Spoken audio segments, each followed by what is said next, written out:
Dans un contexte de déluge de données, le calcul par ordinateur, le computing, fait face au double défi de devoir réduire sa consommation énergétique par opération et de réaliser un plus grand nombre d'opérations pour adresser des nouvelles problématiques en résolvant des équations énormes avec un très grand nombre de variables. En s'appuyant sur les propriétés physiques à l'échelle des particules, les futurs ordinateurs quantiques seront capables de dépasser les meilleurs supercalculateurs actuels. Plusieurs technologies sont en compétition pour arriver à produire cet avantage quantique. Aujourd'hui, dans le 6e épisode de Takara Drill, on va décrypter ensemble le sujet de l'informatique quantique. Définition. L'informatique classique se heurte à ses limites. Selon la loi de Moore, le nombre de transistors par processeur, qui forment le cœur des ordinateurs, double tous les 18 mois, ce qui nécessite l'utilisation de composants de plus en plus fins jusqu'à descendre au niveau du nanomètre, c'est-à-dire jusqu'aux frontières de la physique classique. À cette échelle, les lois physiques qui s'appliquent sont celles de la physique quantique. Ces ordinateurs obéissent donc au principe étonnant de superposition. Une particule, un atome, un électron, un photon, peut avoir deux états physiques, de niveau d'énergie, de polarisation, en même temps. Dans un ordinateur classique, toutes les informations sont traduites en succession d'informations élémentaires stockées dans des cases mémoire, les bits, sous forme de 0 ou 1. Dans un ordinateur quantique, une QPU pour Quantum Processor Unit. C'est la même chose, sauf que la loi de superposition autorise une même case mémoire, un qubit, à prendre en même temps la valeur 0 ou 1. L'ordinateur quantique compare chaque bit de l'information recherchée en une seule fois, car sa mémoire contient déjà toutes les combinaisons superposées. L'accélération du calcul grâce à l'ordinateur quantique est de l'ordre de l'exponentielle.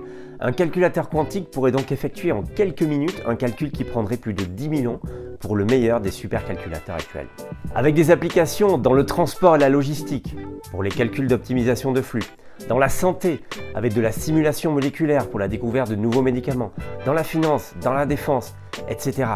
Le quantique déchaîne les passions, d'autant que ses incroyables capacités de calcul pourraient rendre le cryptage de nos données vulnérables et parallèlement inaugurer de nouvelles méthodes de chiffrage, la cryptologie quantique. Un sujet hautement stratégique.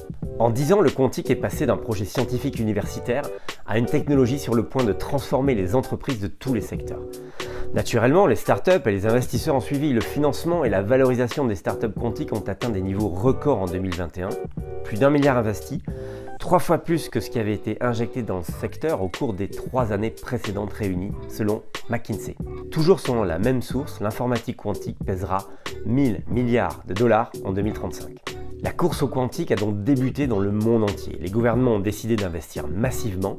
En France, un plan d'investissement à hauteur de 1,8 milliard d'euros a été dévoilé en 2021 dans les technologies quantiques pour mettre la France dans les 3 premiers mondiaux.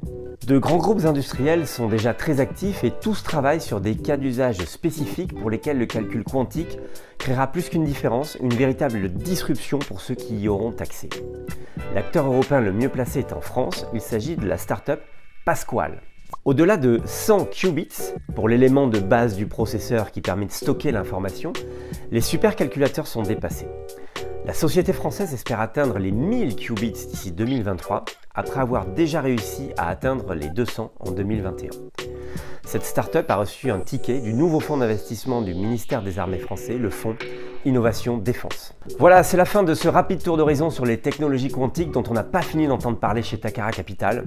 Cette vidéo vous a plu? Continuez à nous suivre en vous abonnant à la page LinkedIn et à la chaîne YouTube Takara Capital. Takara Capital, bienvenue dans l'économie réelle.